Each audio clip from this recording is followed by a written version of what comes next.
Good morning, happy Tuesday. Sorry for the lateness. I blame Justin. I'm taking my 5 minutes off of his tab. Good morning and welcome back to Reaper Pro-Tips with me, your host, Anne, and disembodied brain. I'm going to say brain. I guess disembodied phone, more like it, since it was the lack of phone that got Justin today. Disembodied phone Justin, disembodied hands Quimby. I do not know if John exists. I think he's fictional. I haven't seen him talk for a while.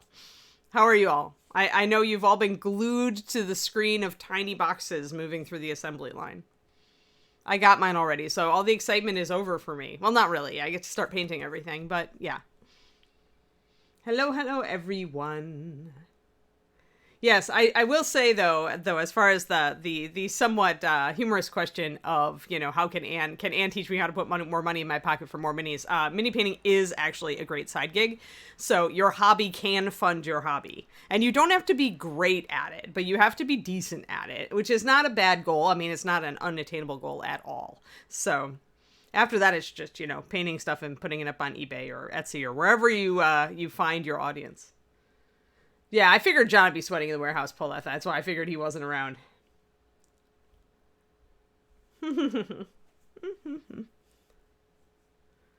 Yeah, I know, right, Quindy? Like, I'm a Gen Xer, and I don't know how anybody leaves their phone anywhere either. Good morning. Let's go over to Orc Cam. But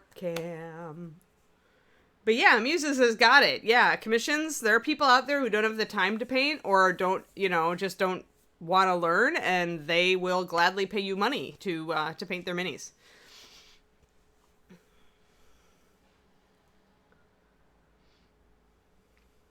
Yeah, I saw the Fiverr one. I'm not sure about Fiverr. Like, I've had a good experience with Fiverr, and I've had a meh experience with Fiverr myself as a purchaser, not of minis, but of other products. So I suspect that Fiverr is one of those, who you get is all the difference type of thing. Just put it into your cranium. Just give you the jack right now, Quindy. You can be the William Gibson prototype. The Shadowrun prototype for the jacker for the sorry. Bleh. What do they call them? Help. Elon Musk is working on it. Yes. Decker, thank you. Deckers, thank you. Boy, I just had a blue. It's because I haven't looked at my Shadowrun rulebooks for too long. But yeah, seriously. So cool. All right. Oh, I'm sure, Poleth. It's like, even if you say it's only 82, in that warehouse, 82 is pretty toasty. Especially, you only have a limited amount of air circulation. It just gets, and you're moving, right? You're bending, packing, you're doing all this stuff. So you're gonna seriously have your sweat on. That's why the free water provided by Reaper is so nice. So you can just guzzle it all day. So hey, look, it's Vonsley, the Orc Wizard. Da-da! We're almost done with this. The entirety of your knowledge of Shadowrun. I like Shadowrun an awful lot too, though. It was my favorite RPG for a while. Alrighty, let's see. It's Da Vinci Day. It is also check up on the orc and see where we are day. Blook. So, yeah, I like the world a lot. That's really my, for me to like a role-playing game and put it in my favorites list, I have to like the world. I don't really care so much about system, because I can always adapt a system, but setting is nice when you have a really good setting. Alrighty, so we have to finish up some of our silver, we have to add some green here, but that's really just little touch-ups. I think today we're going to work on getting the crystal in the bottle to the same level as the front, and then maybe we'll work on some M&Ms like that. So, let us get out our, what do we need? We need some fire red, I think, for that pink tinge. We need our blue, which is Ritterlich plus white. We need that for over here as well. So let's just get those colors together. I'm going to actually focus on down here so you guys can stare at her pretty cape of protection while I do that. Yeah, her face, it's hard to do half-orc faces. Like, the little tiny tusks are really, really difficult. Yeah, it's not as hard as you think with a lot of the sculptors like Bobby, and this is a Bobby sculpt, have started sculpting slightly larger eyes on a lot of their models, and that really helps to bring out detail. Bobby's really good at that, about giving you a clear face to paint. Agent Marvel, it's custom mix. I like to mix actual human skin tones into my orc flesh when I'm doing half orcs like this one. So it is troll hide, I believe, for the base. But then I mixed rosy skin into it. And then for her blush and stuff, I mixed deep red, which is my favorite color to use for like lip and blush color. I always just mix it into a bit of the base skin tone till I get a rosy hue, and that makes it work well with the model. There's a dog like barking like crazy outside of my window, so if you guys get upset by it, I will close the window and doom myself to a stuffy morning. That dog is super exciting. Oh, I see. There's a little German Shepherd puppy out there. That's why. Yep, now there's double barks. 1 second while I close the window.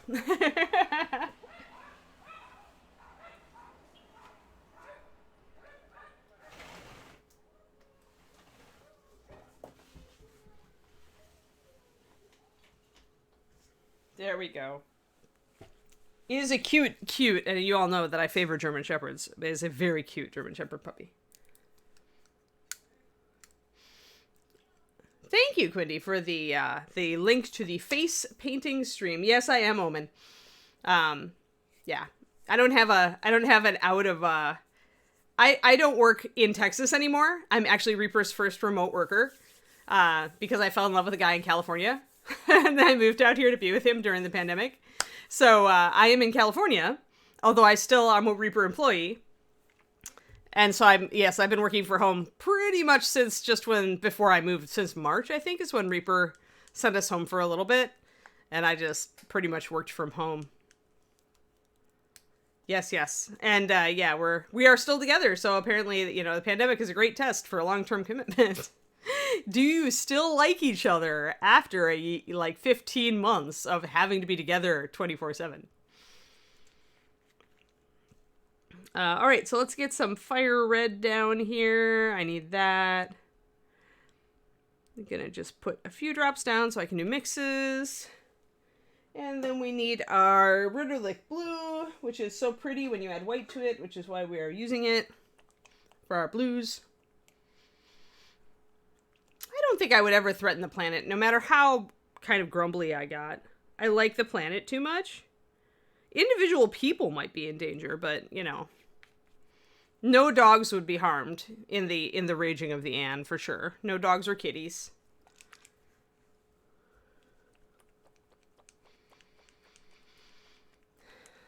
But, yeah. Yeah, I do miss my Kiri dog. But that's all right. Now that David and I are having some luck looking for a place that is bigger and dog friendly. So we'll cross fingers for us. But that would mean that I could start shopping for a Kiri descendant. Get a new puppy at some point within the next year and a half. Yes. Yeah. It would make me happy to have a new pup. Especially a Kiri descendant. Yeah, I will totally. I will totally be there for ReaperCon Smokey.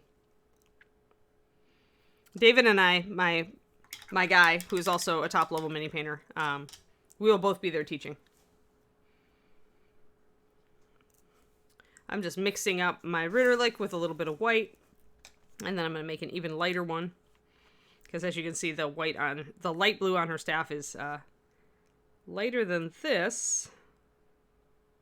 So we'll see what we can do.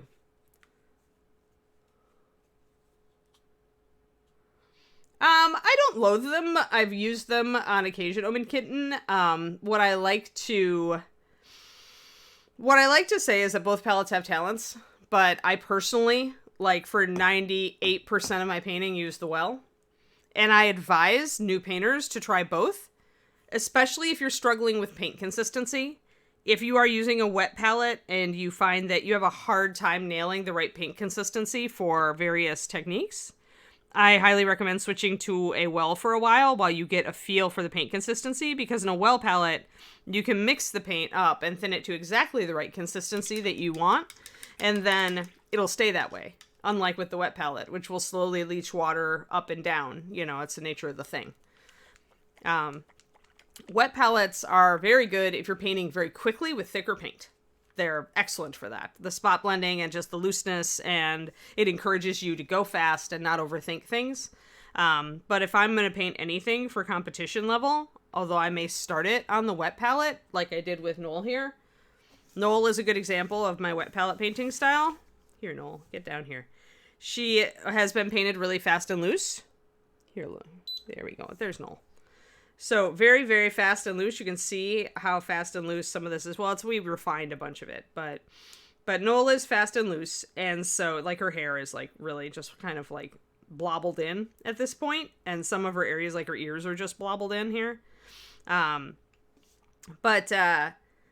I wanted to move fast with her. You can actually see the cheek there is just blocked in. You can see the brush strokes. I wanted to move fast with her and get things blocked in, and then move to putting in some of these finer details, like the fine fur strokes and everything. Morning, everybody. Then probably you want to keep track. Are you keeping track of the number of drops that you put in, Omen? Because you're gonna struggle. Don't get me wrong. Like, every paint is a little different. The more white, yeah, blobbled, exactly. The more white you use, one thing to remember in your wells, the more white you use, the more you have to thin. So the lighter the color, the more you need to thin to get it to the right consistency for various things, because it's going to have a higher opacity. Otherwise, it really is a back and forth. Like, I do the same thing. Like, when I'm mixing up a paint, it's not like I just know automatically what ratio I'm working toward. I usually can get close, but then I have to adjust. So don't feel like you're doing it wrong if you are like, oh no, it's a little too thin. Oh no, this time it's a little bit too thick. That's a natural part of figuring out the paint consistency. Ideally, you're not aiming for a certain number of drops ratio, because you're always going to have to adjust that based on color. What you want to figure out and get a feel for is how the paint looks and feels, how it actually acts on your brush. One second, I'm a little crooked. I don't like to be crooked. There we go. Perfect. So when I'm sitting here, when I do my first pass, I'm probably thinning about 4:1. That's a base coat for me. But after that, I'm going to be adding in additional water depending on the technique that I'm working with. Yeah, I mean, that's part of learning, right? There is no like perfect formulation.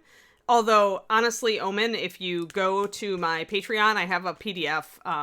There's a video, a class I did last year called Thinning MSP Paints. It is free on the Reaper YouTube. It is my class that I did for ReaperCon last year. You should go and watch it, and then you should go to my Patreon and get the free handout for it. And what it does is it doesn't give you the magic formula, but it gives you a range of things. It gives you an idea of the range. Like, layering could be either anything from a 1:1 ratio to a 1:2.5 ratio of paint to water. And it depends on how light the color is. So it gives you things like that, and then I give you a cheat sheet. So, there's the Patreon link, patreon.com/paintingbig, and Quindy also linked the Thinning MSP Paints class. Go and watch that, and that will hopefully help you out. It's honestly one of the most valuable videos I ever did, and I chose to make it free because it's so important. Because once you have a feel for how the paint should feel and look and act, then you can go back to the wet palette and you can do fun stuff. You can really be spontaneous and fun with the wet palette. But if you try to do that before you have like kind of an intuitive feel for, is this paint thin or thick enough? Just from the way that it's coming off your brush or how it looks on the palette when you spread it thin, like, then it's a lot harder. That's why I recommend you kind of go well and then go back to wet. Like, I even have trouble getting the consistency I want for fine stuff on the wet palette. And I've got over 30 years of experience at this point with paint. So you got to pay attention. It doesn't take that long. Part of it is just that for a long time I didn't care to try on the wet palette because I just wasn't a fan. Hey, it's Red, White, and Blue Day. This isn't the 4th of July.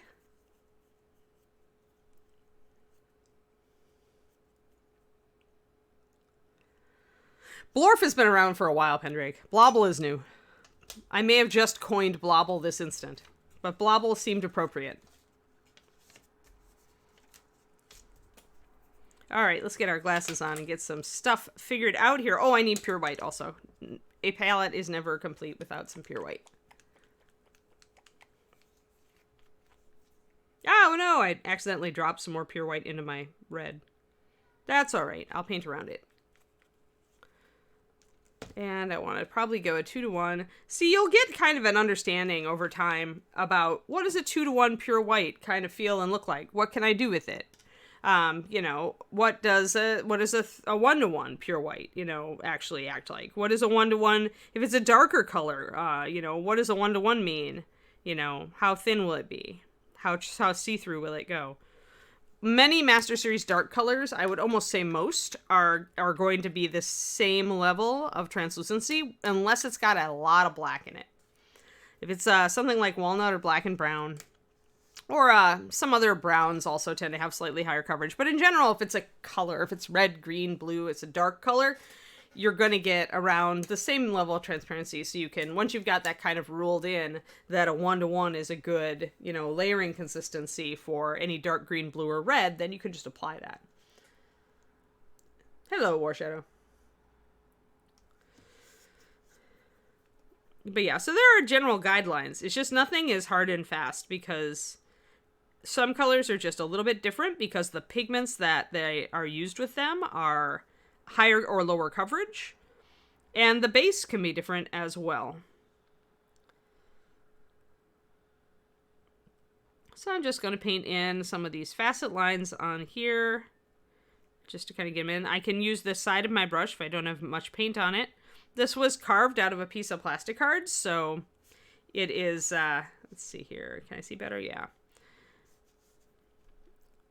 So the facets, any shallowness or inconsistency with the facets is entirely my fault since I'm the one who carved it.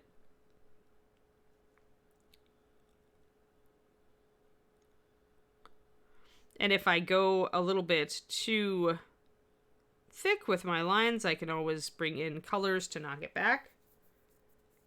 Nice, Crawley.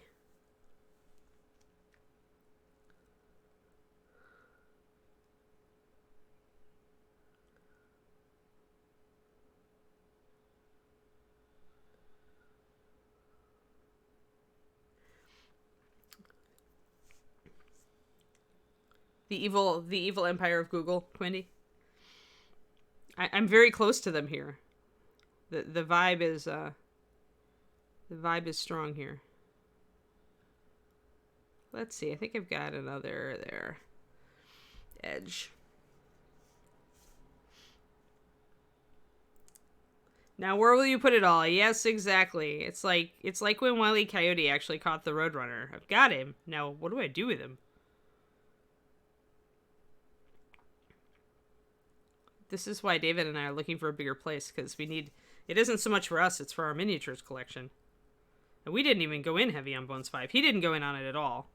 Although, I think if Reaper does a Bones USA Kickstarter, David might be interested there. He really likes the quality of Bones USA, the high quality of detail and everything.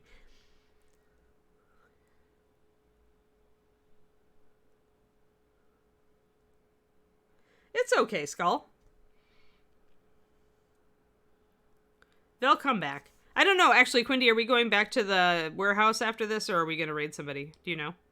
Or is that a decision you make later on in the stream? Get these facets kind of painted in. After 1 p.m. Central. Yes, exactly. You don't want to watch me painting crystal? What's wrong? I mean, I understand that watching people pack boxes is more exciting. Okay, cool.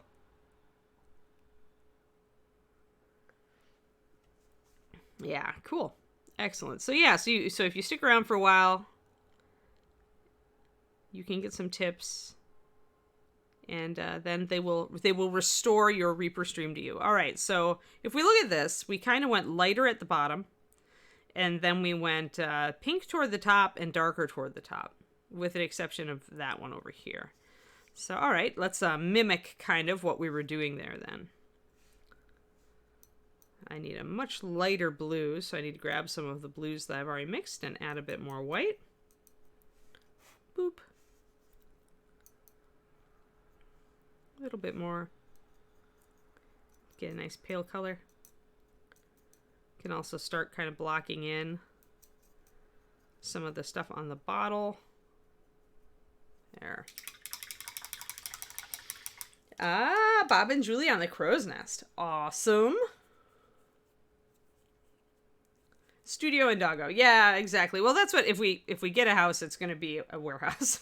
Shadow Raven. It'll be in miniatures. Like, you should, like, the ridiculousness is that, like, if we do get a house, it's going to be like, this room is for miniatures. This room is for Anne's streaming. You know, it's like, oh yeah, in this little room back here, that's where we sleep. That's really how it's going to be.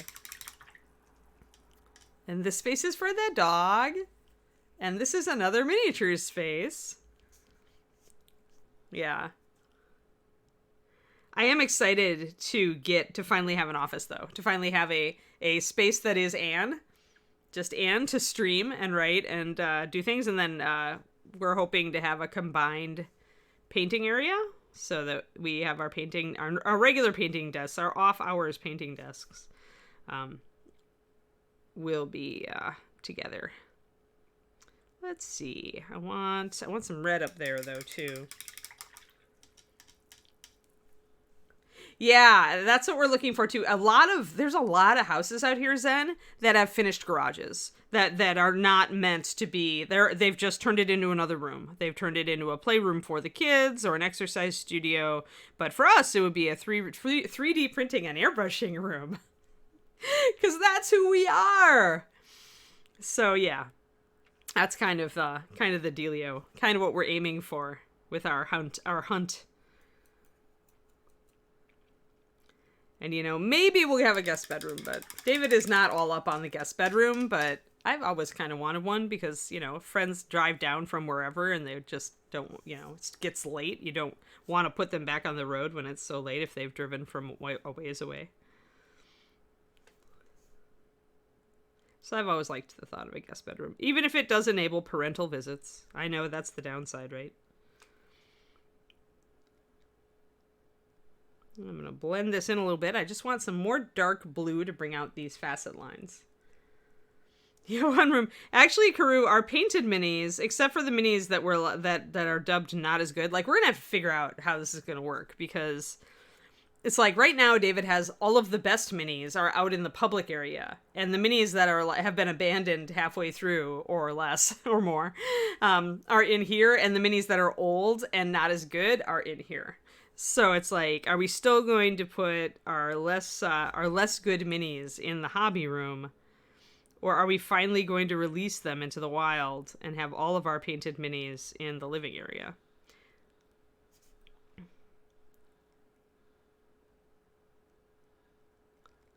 So we probably are going to need more miniature cases. Honestly, we need more miniature cases now.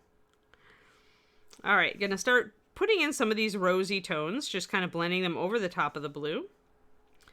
I want some of the darker ones up top at the tip of the staff. A couple of these facets are just red.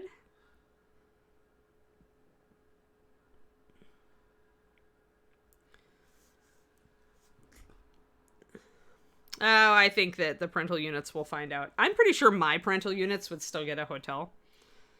Because my mom is like me. Mom and I are so alike. Like, she likes her me time. When she's on vacation, she doesn't want to live with people and have that social pressure, like, nonstop. She wants to also have kind of her, like, quiet time in the hotel room where she doesn't have to be social. And that's totally me. Like, absolutely me to a T. So I totally get it.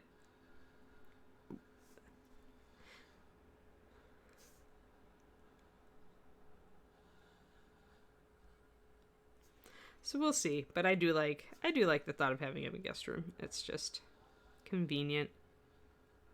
Especially when you do have friends who come from out of town. You know, if somebody came from out of town to come to KublaCon once it's back up next year, it would be nice to be able to offer them a room. Or if, like, Kirill came over for another workshop, they would prefer, when the Europeans come over to give seminars, often they prefer to stay with people instead of in a hotel. And, because it's less cost, right? So it'd be nice to be able to offer that. Stuff like that. Shot glass display cases.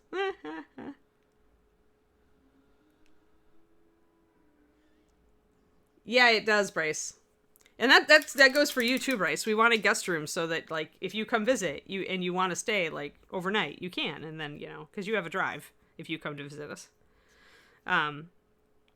But yeah, Germ's house is full of minis. Although now, it's not really okay. So it's his office. Like, they have a house and an office house, and they're across the street from each other. The office house is his writing space.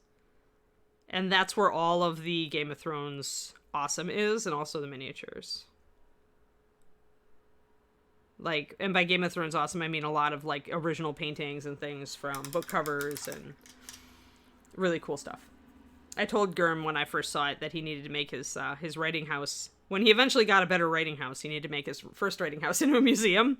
Because it really has a lot of awesome stuff in it. That's, a lot of merchandise from Game of Thrones and a lot of, like, artwork and a couple of originals from, like, the Westeros calendar and stuff like that of the various, like, castles and stuff like that. It's just really cool. It's really cool. And yes, every cupboard is, like, built out with dioramas for miniatures or display cases.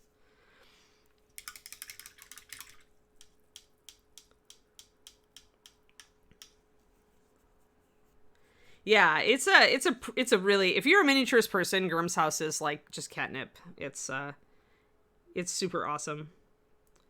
And he likes the history of the figures. So a lot of his figures aren't painted great. Like they're not painted all that great. Some of them are painted kind of like not good at all because they're older figures. But it's like just the history, the vast range that he's got. He really enjoys the history of the hobby.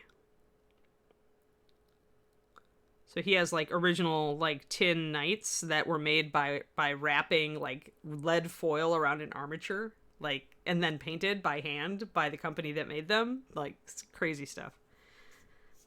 It's really neat. He gives the tour. And he's quite a historian on the subject. Oh, yeah. There's always a variation in waves because there's always like, we don't have this in stock, or somebody's got to run and, you know, get a box, check the warehouse to see if we have a last box of it, or, you know, we're pulling whatever we have the stuff for at a given time. And we're just trying to be efficient. Essentially, we want, Reaper wants as many orders to go out, you know, when they're ready as they can. And so they're prioritizing based on the stock they've got. So waves are loose in that, because if you are in a given wave but your product is out of stock, then you're going to be waiting. But somebody in a later wave who didn't order very much, who has all the product in stock, may ship early.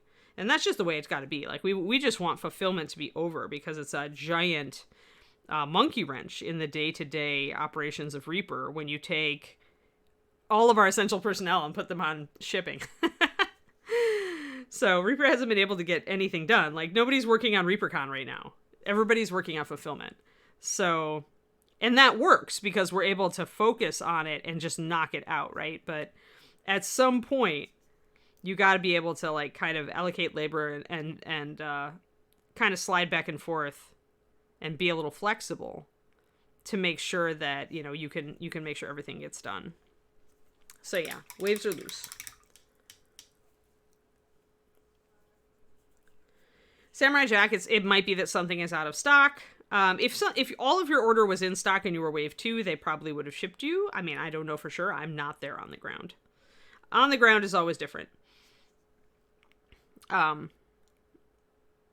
the most likely thing for your order being held up would be they're waiting on stock of something. Because at least when I was picking orders in past Kickstarters, I would have one order and it would be 3 things. I would have the next order and it would be 30 or 40 things. So they don't really prioritize by size of order. At least they haven't in the past. Although that may have changed. Remember, I've been out of the loop this Kickstarter. And Ed always is refining the process. Like, he's always improving it. He and Adrian and Ron and all the people who are, like, really there on the ground are improving the process from Kickstarter to Kickstarter. You can always improve.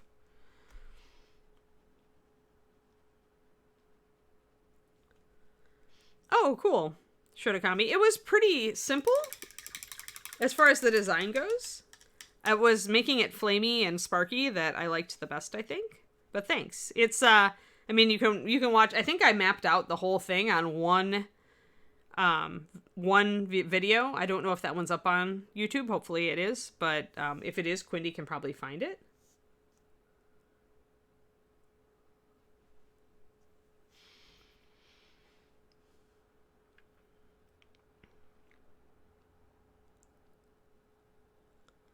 But yeah, I think I did this whole thing and explained like how I was thinking when I was doing it, because it was really just doodling. Like when I'm looking to do like magical runes on something, I'm just doodling. I start with a basic concept, like I wanted to have a crescent, like kind of an inverted crescent, and then a mirrored shape down here. And I wanted to have kind of a shield shape because her cloak is kind of shield shaped. So that is why I decided to make it a cloak of protection. And all of this is just done just based on the model. Like what would make sense for a wizard? A cloak of protection would make sense. And with the shape of the cloak itself, that totally that fed on that concept. You should always ask yourself who you're painting. Like what makes sense for the model? You know, what kind of character is this?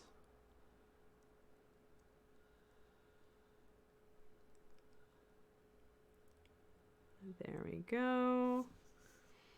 Got that a little bit stronger. So now we can really see the facets up there. I need a little bit more dark here and there.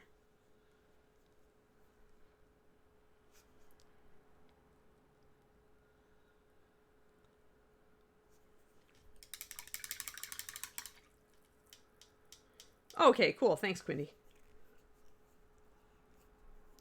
Yeah, I mean, when they've got a new container that just arrived, they're going to send a lot of labor over to unload it, obviously, to keep everybody going. So, and it takes a while to unload those suckers. They're big. But I'm glad that last container finally came.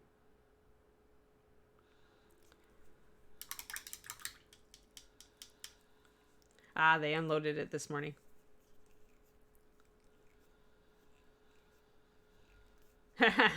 Bookend kitties. Yeah, you should always keep going on your stuff. Even if you suffer a setback and you don't paint for a week or a month or 6 months or even a year, like that shouldn't prevent you from making a fresh start. You can always make a fresh start.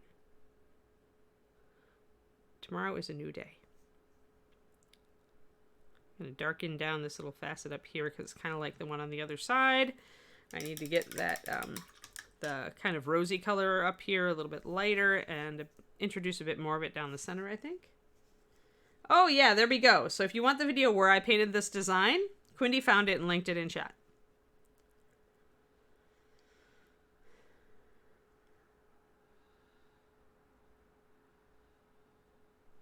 Yeah, exactly. Once the container is in and sorted and checked in, they can go back to those held orders. Yep, exactly.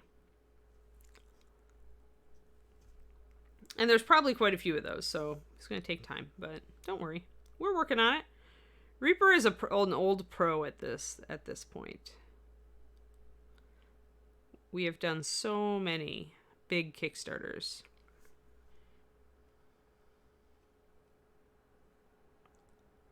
I mean, this is the exciting time where we're actually fulfilling and people are getting their stuff and showing it off and everybody's super excited about painting. It's a great time. It's a great time to be alive and a Reaper fan. That's what I'm saying. There we go. Spelling is optional, Twistedoma. Normally I'm a grammar Nazi and I would never say that, but on Twitch I believe it is true.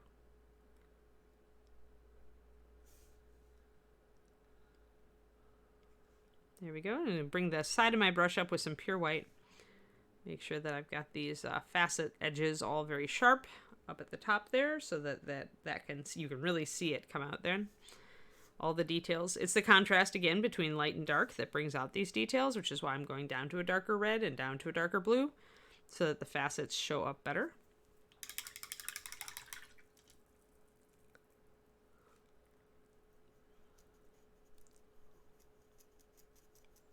Just gonna get my red mixed up here.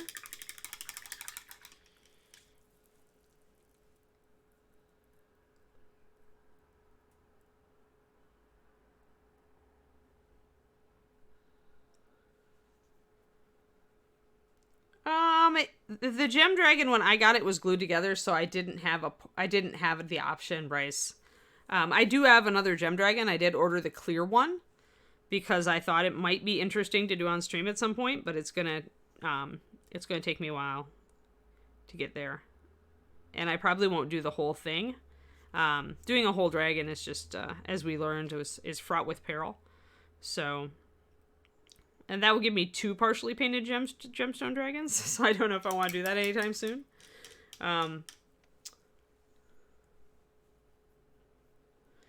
But yeah, I mean, I didn't have a choice on that one because I got a resin, and so or straight up I got the master 3D print, I think, and so when he came, he was all together. But he's not a terrible model to try to paint. His underside is the hardest part. But yeah, you might block in the underside before you do like the rest of it, just because that's the hardest part up against the rock. So I might have left him off the rock so that I could get at his underside a little bit easier and get the rock figured out. I'm going to get a little bit more straight up fire red in here, because my red got a little too pink for me here, since I accidentally dropped a... Oh, was that a NMM stream?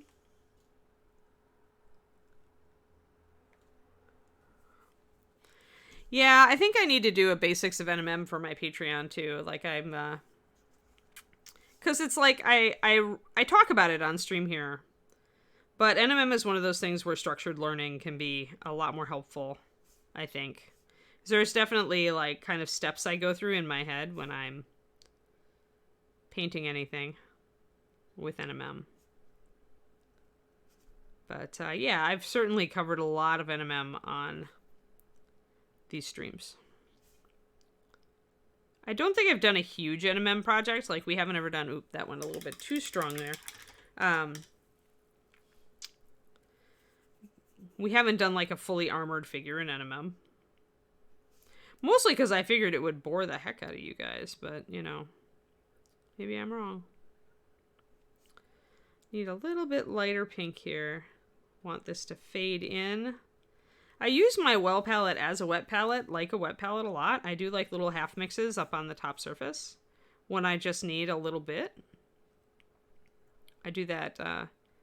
I like it actually a little bit better than doing it on a wet palette because it, at least for a tiny bit of time, it keeps its consistency. I'm able to get exactly what I want in a very small amount. There we go. Probably need to lighten up that red just a little bit though. So back and forth, just kind of trying to tune this staff and get it to look like what I want. Nathavar and the Dragons Don't Share. I think I did paint her. I think I painted that Nathavar. The original. Like the box art one.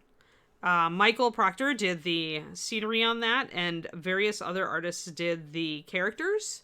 So it's actually a very combined Reaper artist effort to paint the Dragons Don't Share when that first came out, the plastic, the Bones one. But I did paint Nathavar. Now, having done many dragons for Reaper over the years, many, I would say that the one thing these days that would make me actually get an airbrush out would be if I was starting a dragon.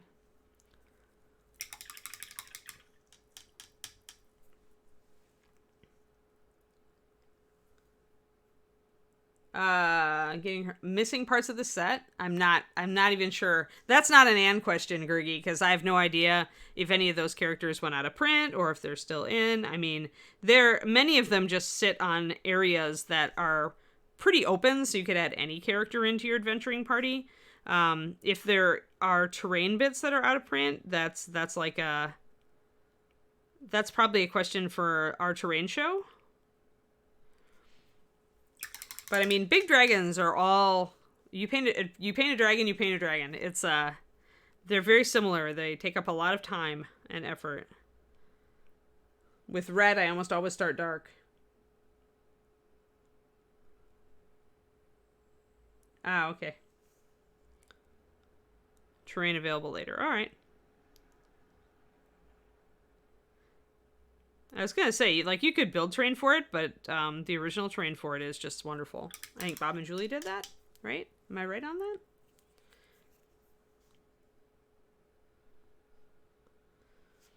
But, like, if you want to see me sit and paint a dragon for ages, you can always go back to the original Reaper Toolbox episodes of Dragons Don't Share. Or not Dragons Don't Share, Dance of Dragons. I have no, or absolutely no urge to do a dragon video. I mean, really, you should be watching House of Vex. Because isn't Lovejoy painting Shavinra? Yeah, that terrain is great, Bob and Julie. The Dragons Don't Share terrain. I just think it's really useful terrain for wargaming in addition to, like, the diorama. So, well done. It has enough interesting elevations and details and open places to stand on, so.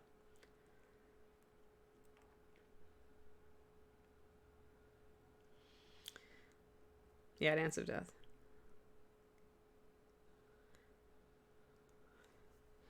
And you don't have to have one to do a dragon. It just makes that the first steps of painting a dragon are so monotonous because it's a huge model. It's all the same kind of surfaces almost. And it's just a lot of blocking in. And then the wings. The wings are huge. So if you can use an airbrush, use it. If you can't use an airbrush, use big brushes like these.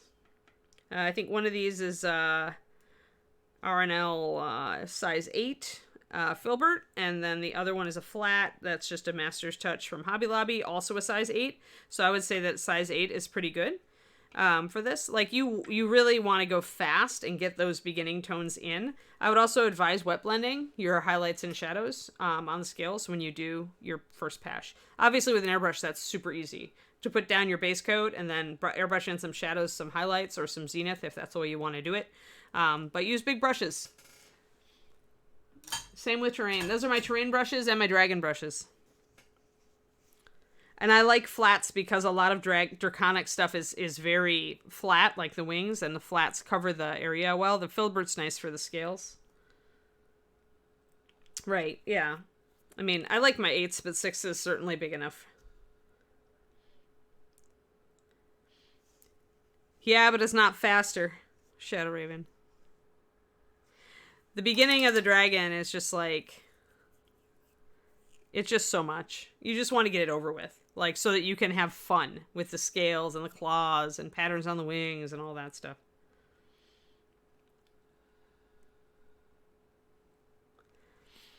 Yeah, don't use a size 0 unless you're doing the challenge. You're really just setting yourself up for much pain and agony. You also give yourself the right to complain, however, and to, laud it over people later on, which is a human pastime that people do love to do. So, by all means, feel free to paint a dragon with a size 0 and then say, haha, I painted a dragon with a size 0 to watch the looks of incredulous horror dawn on your friends' faces. Just don't question how many brain cells you lost doing it. Gonna go in and add some white touches to the handle here on our jug. Essentially, there is practice and then there is best practice. I would argue that the size 0 dragon is not best practice.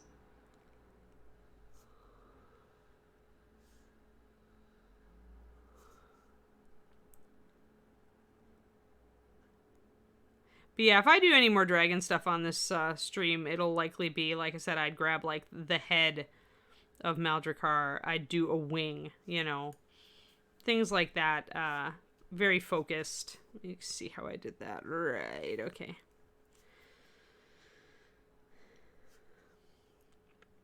And now we have to put, like, lighter colors, lighter blue, to show where the light is coming. It's gonna go down the side of the bottle here. Because it's not going to be on the inside totally, because you can see the shadow that falls from her head on the inside. So light's going to hit here and here. And there's going to be a light here. Because we decided that in order to make this work, you've got to pretty much decide that this area where the handle is a thicker glass. So that you can make it non-translucent and block in that pale glass reflection color. Using my palest blue for that one, and then I'll use white for my last highlights. Yeah, I mean, when you're doing the fine details, you get down to tiny brushes. But when you are blocking in your dragon, use an appropriate tool for the job. Use a bigger brush.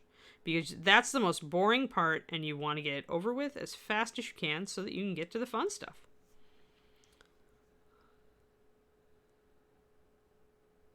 These days I look at dragons and like the wings just give me PTSD. I'm just like, I painted so many wings. Or post-traumatic wing disorder. That's what I have. Because I painted so many succubus wings and dragons for Reaper over the years. Now I see a pair of wings and it just kills my urge to paint. Yes, exactly. Don't like tell the newbies that they have to paint it with a size 1 or 0. Do not wreck their lives. We need them to continue the hobby.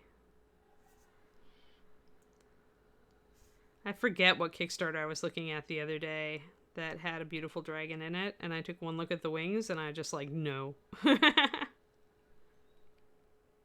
So we want to get some light blue in around the bottom too, just like we do here. Because light is going to be passing through the fluid, it's going to pool, and the glass is going to be thicker around the edges as you look at it. Going to have more glass and less everything else. So bring in that lighter color to define the edges of your glass vessel.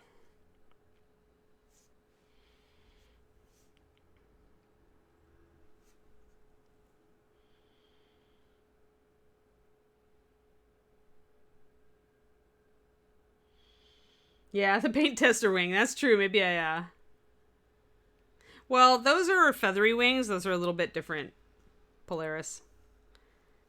Feathery wings I did not OD on. But dragon wings and bat wings, oh, totally. I just see them and I die a little inside. That's why airbrushing is nice. I could, like, airbrush those wings and get over all the difficult parts. The wyvern wings have been fun because we did stripies on them. I liked the wyvern wings. Those are as big as I ever want to paint. Like, I don't want to paint bigger wings than that anymore. Post-draconic wing stress disorder. Yes, Twisted Oma. Exactly. That's it. That sounds like a great, great term for it. Let's see, pure white. I'm going to bring that in a little bit down here.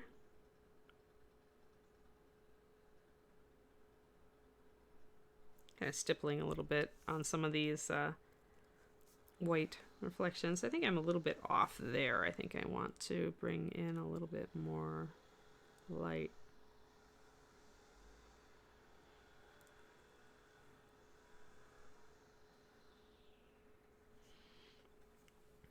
There.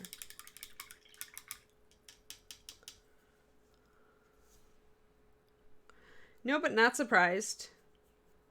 I mean, doing, using natural creatures as inspiration is, I think, the way that you spice up your dragons.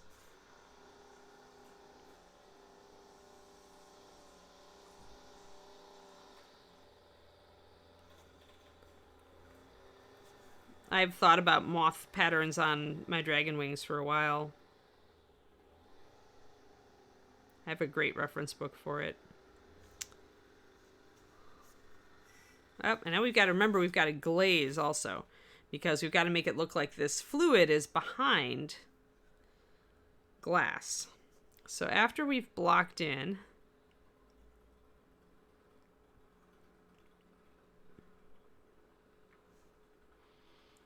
a bunch of our highlights and idiosyncrasies, we're going to take our light blue, we're going to glaze over everything. So taking a drop of blue, adding a bunch of water until it really is just colored water. Like, so colored water. See it? So colored water. That might actually be a little thin, but we'll see. White is opaque, so I never trust it. And this has a lot of white in it. When you're ready, paint it over the surface. Do not let it pool. If it does pool, wick it off with your brush. After one layer, judge it, say it needs to be a little bit paler, come back for a second layer. There are two ways to do glazes. One is where you slobber a lot of paint all over the area and then you wick it off. The other is like this, where you have a very small area that's very defined, so you can just really paint the glaze right over the top in a really thin layer and then let it dry. There, that faded it out. Makes it look like it is behind the glass. You see how it dulled that line a little bit. That's what you want. I think I need to get a little bit stronger white for my popped shiny highlights on the side of the glass though. So I'm going to grab that. And then it's stretch time. I'm going to add a couple more drops of white.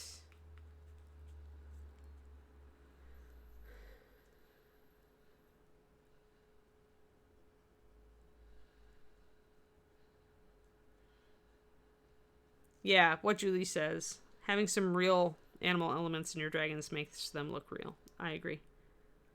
Same with any fantasy creature, really. Like the Sphinx. Using an actual bird pattern.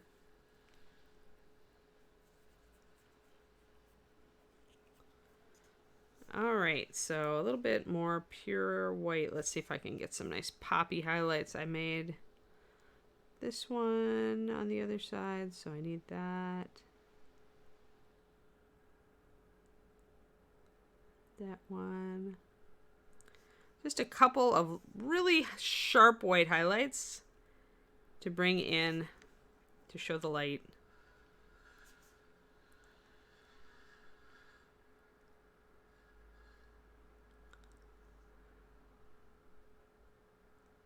Whenever you have anything that's shiny, and glass certainly is shiny, you want to bring in those sharp white highlights to show it.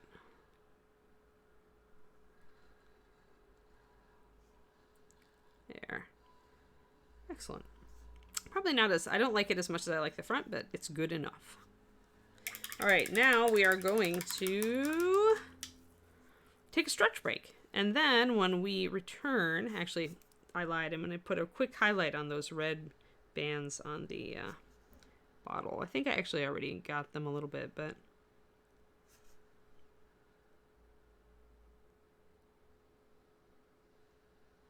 there.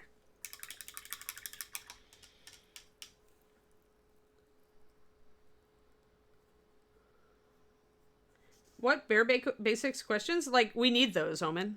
Sorry, did I miss another one? Because, like, hold on, let me go and look. Oh, okay. No, bare basics questions are what we live on here. Like, if you're thinking it, you should ask it, because chances are other people in chat are thinking it too. And so me answering it for you helps them. Because there are many people who are too shy to talk on Twitch. And yet they'll have questions, but they won't ask. Because maybe they'll think that it's a stupid question or it's a beginner level question. But those are the best questions to ask here. Because I love teaching beginners and intermediates, so...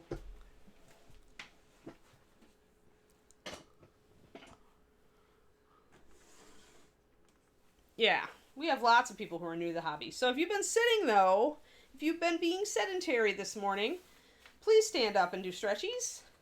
Whatever stretchies work for you. You don't have to do my kind of stretchies. I like to get my arms up above my head.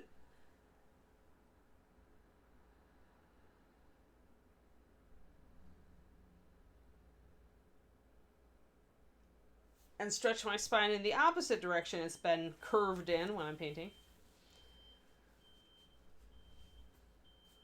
Yes, exactly, Omen. So yeah, ask any question you want. Paint related, that is. Paint or hobby related. Even Reaper related. Even Reaper history related. I know some of it. I don't know nearly as much as Ed. Ed is the best stories.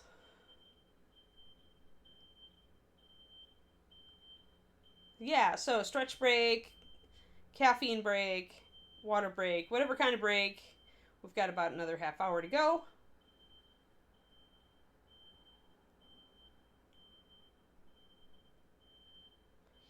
Cool.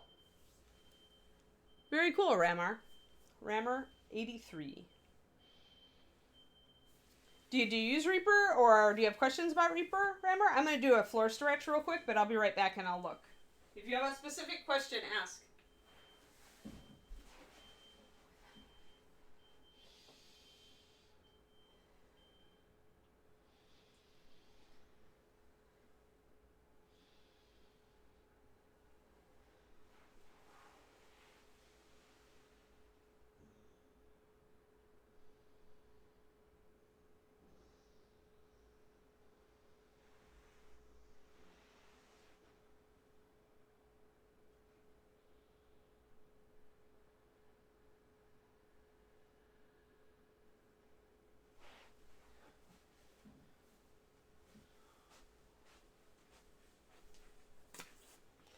Let's come back. Maybe we'll do some M&Ms. Oh, okay. Yeah, well, I made the Reaper paint, so if you have any questions about the Reaper paint and using it, feel free. Otherwise, I'm using it entirely on this stream, so. The TSR Halfling Thief that Larry Elmore painted. Does Darksword not have one? Because they do Larry's work. Non-metallic metal, Michelle. Non-metallic metal. So what we are essentially doing on this this orc. So when I do in her silver bits here, it's essentially doing like you see in comic books where they have to comic books and all 2D art where they don't use actual gold flaky sparkly paint to emulate gold. They use yellows and browns and white. So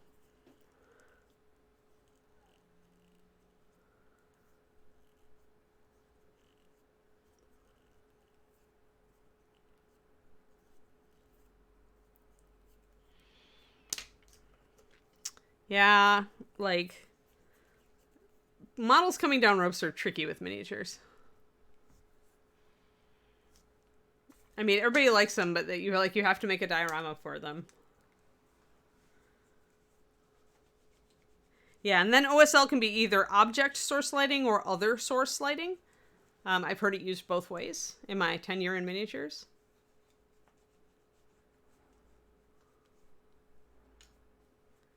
You have to buy them. Inks are a different kind of... inks used to be dyes, Omen Kitten, but then as textile manufacturers moved away from dyes, they were never great for miniatures either because they would bleed if you painted over them. So then the new inks, like the Daler Brownies that are out there in like Hobby Lobby and Michaels, are called acrylic inks. And acrylic inks are they're just like paint washes. They just usually have a slightly different base to them that can be slightly alcohol based. So give it a smell. It's not always like purely compatible with mixing with miniatures, but often it is. And then it's got super fine pigment in it. So you can't mix them. You can mix a wash that'll do the same thing. Like really all like inks and washes these days, now that everything is an acrylic ink, they're essentially the same thing. It's just the difference is going to be the base material that's used, the resin, and then the fineness of the pigment.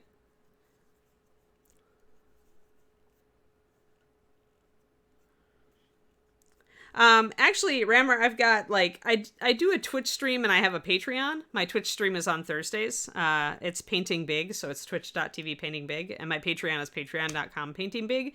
But the best place to see my stuff is honestly to go to Reaper's YouTube. I do this show every single morning at 11:30 a.m. USA Central Time. So all of the pro tips streams on Reaper's YouTube channel, and there got to be over 100 now.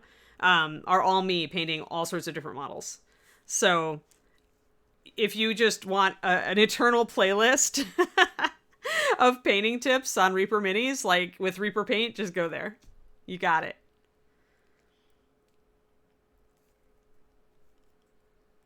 I mean, Vallejo is different, Omen. Okay, so paint lines are paint lines and paints are paints, and you use the same kind of techniques, but you may need to thin more or less depending on the line, and some lines are better at some things than others. So, because different lines use a different chemistry, for lack of a better, way to describe it. So, the basis of a paint is water, additives, and a resin. And when you hear like acrylic latex paint, what you're dealing with there is latex is a resin, acrylic is a resin, vinyl is a resin, all these different things. And then there are a ton of proprietary resins that are somewhere in between all of these things. But depending on the resin, that depends on how goopy or plasticky the paint feels, or how fluid and lightweight the paint feels, how thick it is out of the bottle, thus it can influence coverage a little bit. All these sort of things. And so the different paint lines, the biggest difference is going to be the base they choose. And then sometimes there will be difference in pigments, but a lot of different hobby paint lines use very similar pigments to each other. Almost 3 years of Anne. Yeah, I would kind of like to know how many Anne videos are actually on the Reaper YouTube. Like, it's gotta be a lot.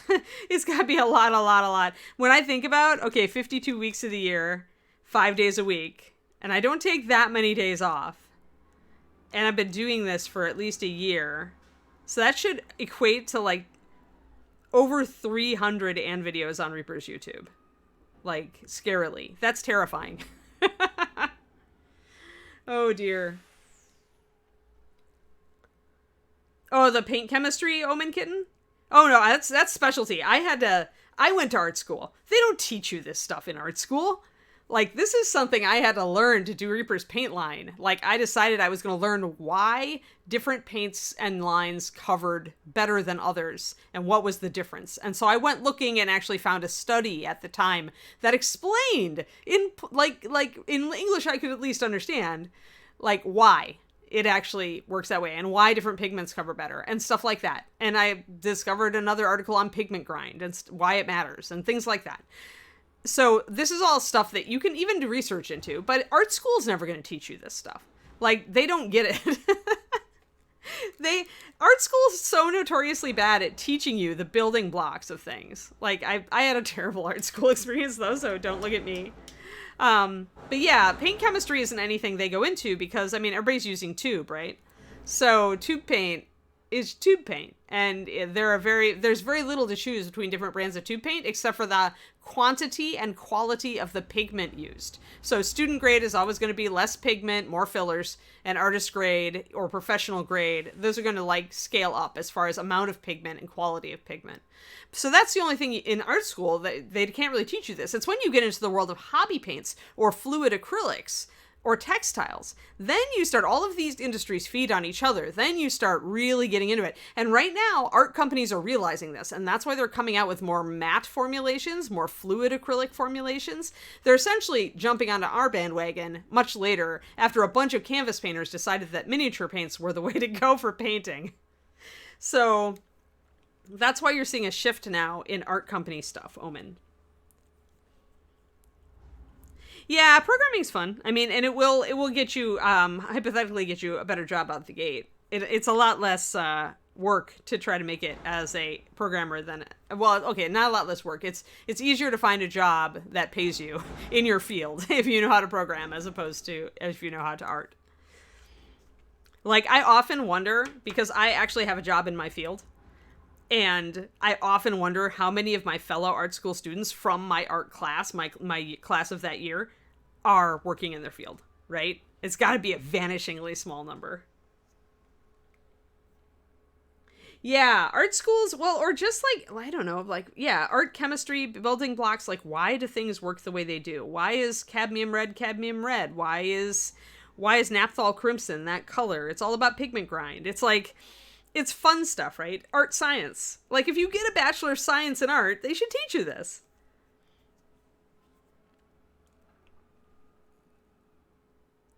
I mean, because, yeah, digital art, of course, is a lot of what people are doing nowadays, but there's still a liking for an attraction to traditional art.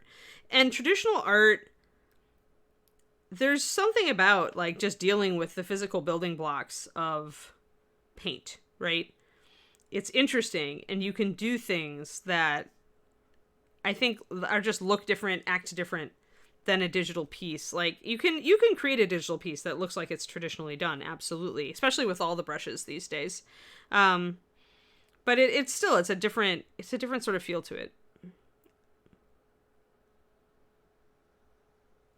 I like working with the fluids. I like working with a palette. I like learning about pigments and seeing what I can do with them, so I very much admire digital artists who can do amazing stuff these days, but that's something that I don't have expertise in. I've gone all in on traditional mediums. Not so much Vimanaqua. I was like a non-existent, like nobody thought I would amount to anything. I don't know. I was that art student who was kind of lost and didn't know what they really wanted to do because I was sitting there in traditional art field and the only job opportunities were in advertising. Or, and then I had a bunch of classmates who were all like into the fine art, hoity-toity, high end, the instructors loved them kind of thing. This artist is going to be somebody, blah, blah, blah. And I was never that artist that was going to be somebody. I never really aimed to be that artist. I just wanted to figure out what I really wanted to do with my art. And guess what? I did. And I'm not the best mini painter in the world. Not at all. Like, Kirill can dance rings around me. But I'm getting there. I like to bring it to the big boys. I like to be able to excel in my own way. I do have a competitive side. But yeah, so I think mini painting is actually one of the arts that's easiest to make a living in compared to everything else. Yeah, that's it, right, Silverthorn? Like, nobody ever told me about toxicity when I was in art school. Ever.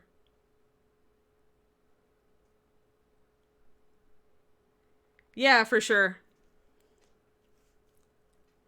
Well, programming can help you if you do decide to make clothes someday, just because you'll be able to, like, make a really kick-butt website or program apps for your company or stuff like that. So no time is ever wasted, Omen.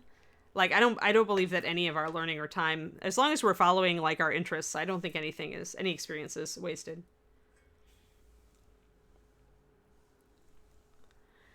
Yeah, it's because the pigments will be slightly different, Val, especially if they're going non-toxic. They're going to use slightly different variants on, like, a brown oxide pigment or, stuff like that. Like, burnt umber is very different from brand to brand. It's a habit, Zen, and you have to try to break it. I mean, I used to be a brush licker, and I broke it completely.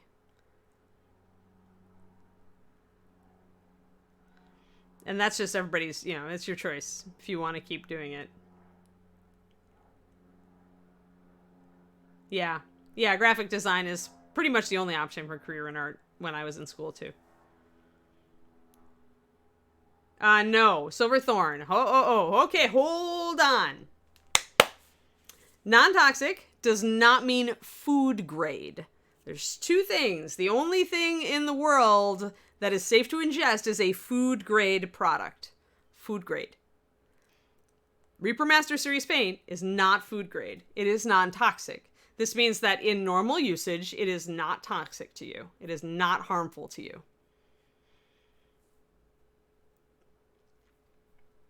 So let's just get that straight. I haven't brought that up for a while, but that's the way it is, folks. That's the way it is. It's like non-toxic and food grade are two different things. This is across any product.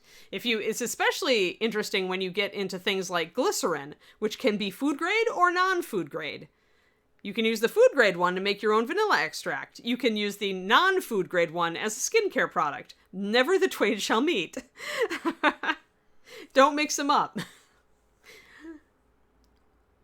Yes, the key is normal usage. These kind of things are always assuming a normal usage, that they are used as they're intended to be used. You're going to paint with them.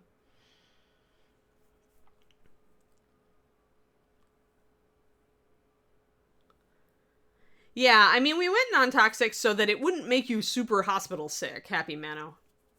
Like, I didn't want, because we have so many kids in the hobby, it was a no-brainer to make the paint as non-toxic as possible. Because then if your kid accidentally does drink a bottle, or sticks a painted brush in their mouth, you're not going to the ER freaking. You're just going to the doctor. You may go to the ER, but it's not like it's going to kill your kid, like, out the gate, right? It's not going to be super toxic bad. It's just a no-brainer. So it's not good, and you shouldn't, but it's not going to kill you, and that's good. Now you're just trolling, V.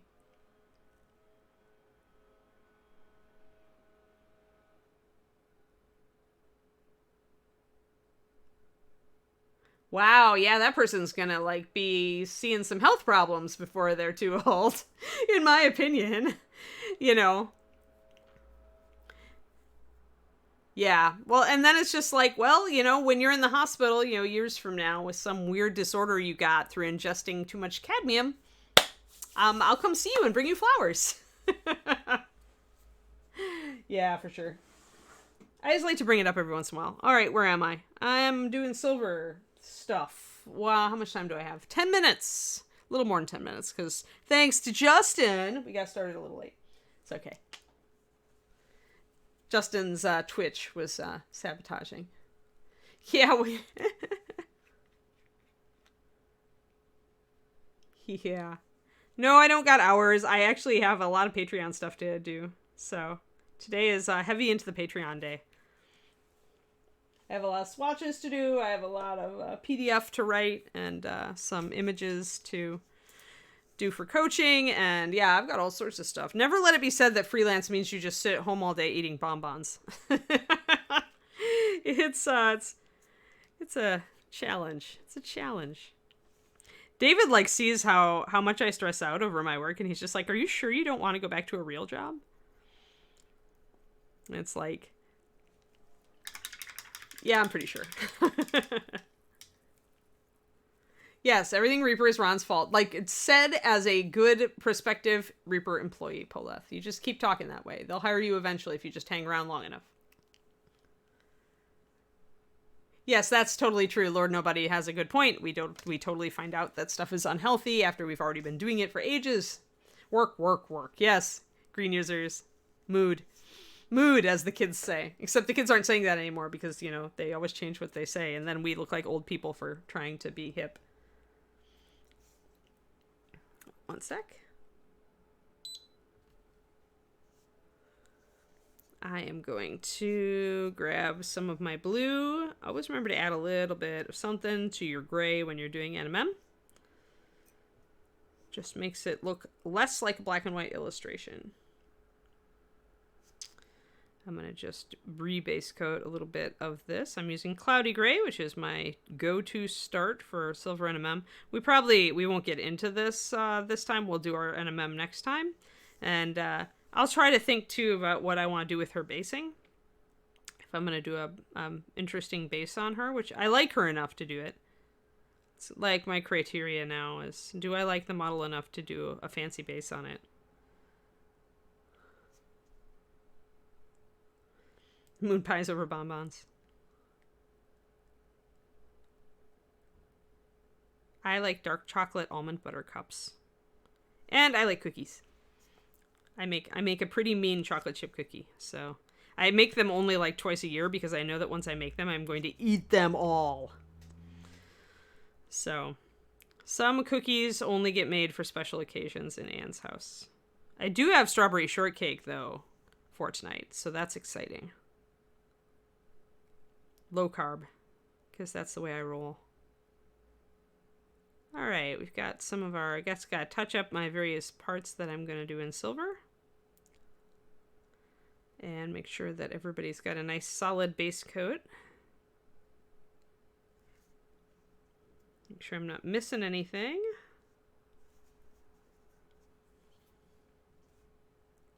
The palette I forced you to buy arrived. Oh, yeah, that's hard, Smokey. When you don't have AC in the summer.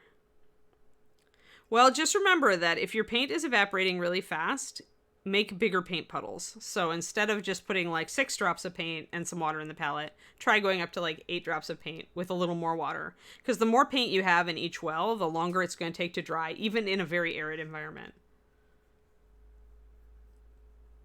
Greggy, I don't know if I have the oomph for that. Like, for me to do a diorama on the model, I typically have to have it in mind from the beginning. And, like, if you're going to do a diorama, then it means you're also painting a bunch of other stuff for it. I do not have the time off the Reaper clock to do that. So I hate to say it, but that's one thing you're probably not going to see me do unless I plan it from the beginning with some stuff. Vitae Drinker, I like Da Vinci Maestro, Series 10. That's their classic round. There's the little 10. It's a Kolinsky Sable, which means it's one of the top two grades of red sable. It's a size 1. The other one I like is the Raphael. Raphael is also a Kolinsky. 8408 is the series, which is the narrow one. The 8404, there's the 08. The 8404 in this brand is more of a thick round, but they're really hard to find right now. They've been out of stock for a while. That's my big brush, and I use a tiny Da Vinci also for detail work. I just got my my other brush order, and I have a really fat, I think I want to get a bigger one of this. This is an Escoda Kolinsky, and it's a Spanish one, and it's really got like a chisel type point. I think this is going to be fun for using the wet palette, because it's going to hold a lot of paint. So I'm looking forward to trying that with that brush. So we'll see how that one works. I was not a fan of the previous Escoda I got, but I think this one looks like fun.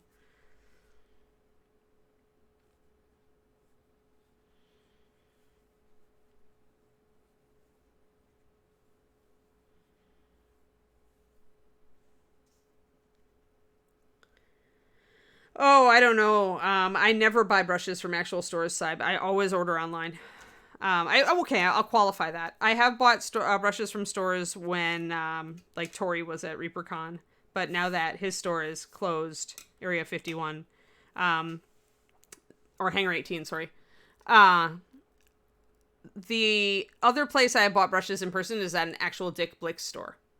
I find I don't buy brushes at actual art stores because they tend to be priced up a lot because the store has to make a margin on it, and it's a very expensive brush. I bought brushes at Reaper brand Kolinskys before. But yeah, otherwise I enjoy, once I know what brand I want, I just order off of Amazon or off of Dick Blick, because they have better pricing. They have a guarantee that they're going to replace any brush that arrives crushed or otherwise discombobulated. And they're very good about them, the guarantee. So I trust that. Alrighty, let's see here. Never go miniaturist. Okay, so miniaturist, usually, Hyper Bunny, is going to be a wedge-shaped, short, thick brush like this. A regular round with Da Vinci, that's the Series 10. That's what I use. This one's a little bit thinner than usual. The one is a very odd beast for that line. It's just a little bit thinner on average than most of the Series 10s, regular rounds. But I like that. I like a slightly slimmer brush, so I'm good. So yeah, regular round is going to be like that. And then you've got the pointed round with some brands, and that's a sharp round, as you call it. So let me show you the difference. All right, so here we go. Miniature brand brushes tend to be very wedgy and short and thick. So you've got like a lot of push power. If you do a lot of side brush strokes, you got a lot of push power with this kind of brush. And you're not, whereas a thinner brush isn't going to hold up to that. This is a regular round. You can see that it does have a taper at the tip, but it goes up gradually. A sharp round is going to go up like this. This is like the shape of the brush. It's going to have decent body, and then it's going to go to a very sharp, narrow tip. Got it? So sharp, regular, miniature. Ta-da! So I am actually not a fan of sharp rounds usually. I'm a fan of them with the Raphael. The Raphael sold me on a sharp round just because, and only the bigger one. Like I would never use like anything less than this huge humongous size 1 with a sharp. And I find that that this brush performs best after I've worn it in a little bit. So I don't think, with the Da Vinci, I would not get the sharp round. I'd get the regular round. With the Raphael, I think I like the sharp round a little bit better. Unless you're using a wet palette, then get the regular round. If you are a wet palette user, always choose the thicker, more robust brush. It will go, it'll work better for you on the palette. I can say never if I want. People can ignore me. I fully expect people to ignore me. But the important thing is that you know why you're ignoring me. So the reason I say never use a really skinny brush on a wet palette is that you're usually working with thicker paint, and a really skinny brush is not going to work really great with thick paint. It's going to not come off the brush as easily. A thinner brush really likes thinner paint. So if you're thinning your paint a lot on the wet palette, sure. But you're also going to be pushing your brush around a lot while you mix that paint. And when you've got that really thin tip, that's harder to do. It's harder to mix your paint together without using a thicker body brush. That's why my mixing brush, as you see, is short and fat. That's the brush I use for mixing. But on a wet palette, when you're working with a wet palette, you want to mix and then grab that paint right away and take it to your miniature. You're not mixing up a color like you are on a well palette and then dipping your brush in it. So that's why I say you want a more robust brush for... And if you look at people who are expert with the wet palette, like Sergio and Luca, you're going to see them use a more robust brush. They're not going to be using a really, really thin brush with that.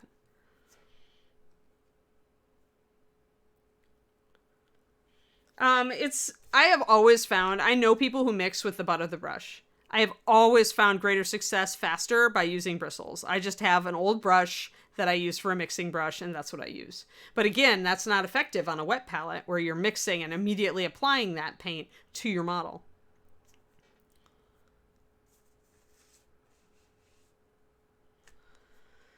So the thing to remember really is think about what you're trying to do with your brush. And if you're trying to push thick paint around and mix it together, a really skinny brush is going to take a lot longer to do that with.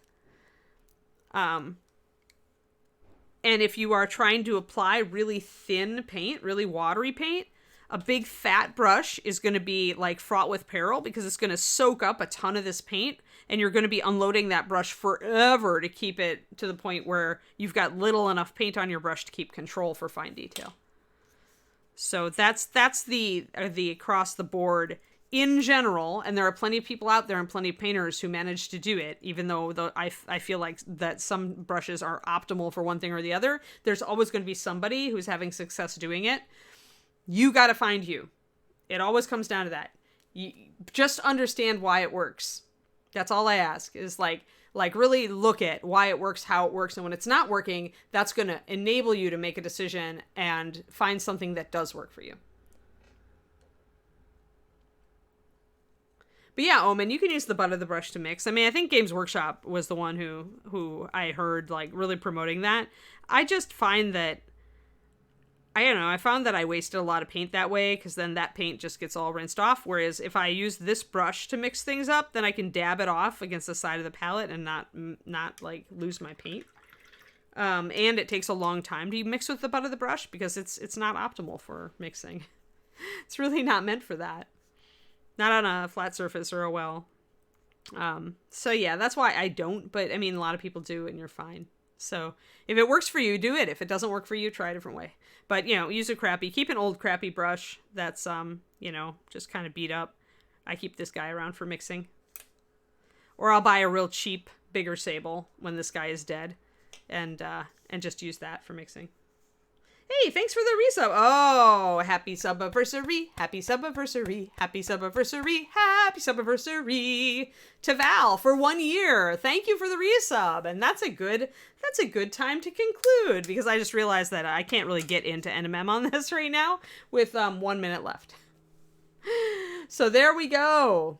There we go. So what we did today, we talked a lot about palettes and paint mixing, and we covered different brushes, and we talked a little bit about transparent containers, just a tad, and why you put super white reflections on there, and we did a crystal. We have this model almost completely done at this point, and next time we will do her NMM, a little bit of, like, I haven't done the Hilt of the Dagger yet. Oh, thank you. 20-month resub. Thank you, Hyper Bunny. Maybe Karoo. Maybe that is part of their evil intent. But yeah, so that's what we did today, guys. And tomorrow is Mushroom Queen Wednesday.